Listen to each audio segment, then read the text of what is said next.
Gara-gara sering menggoda dan kedipkan mata ke istri tetangga, pria di Aceh tewas dibacok suami sah.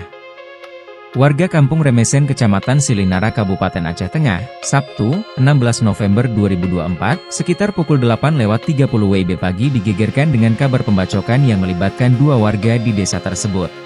Terungkap motif pembacokan itu dipicu oleh rasa cemburu.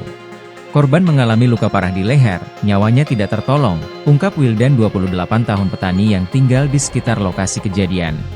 Kasat Reskrim Polres Aceh Tengah, Ibtu Deno Wahyudi menceritakan insiden itu bermula saat Ridwan 52 tahun berstatus PNS dan istrinya Rasidah 28 tahun datang memperbaiki saluran air di depan rumah Risdian 50 tahun yang berprofesi sebagai petani. Ridwan dan Risdian merupakan tetangga satu dusun yang rumah mereka berdekatan yakni di Dusun Jamur Barat. Kebetulan saluran air dari penampungan melewati depan rumah Risdian, saat peristiwa itu terjadi korban sedang menjemur biji kopi di depan rumahnya.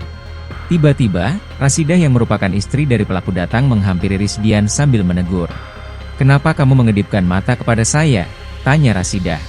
Ucapan tersebut memicu kemarahan Ridwan yang diduga telah lama menyimpan rasa cemburu terhadap Risdian.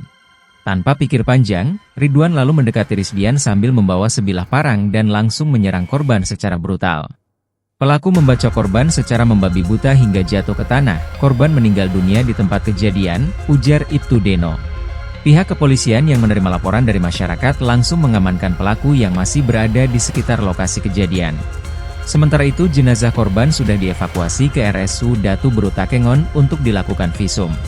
Ibtu Deno menjelaskan motif pelaku adalah rasa cemburu yang mendalam karena korban sering menggoda istrinya dengan isyarat mata.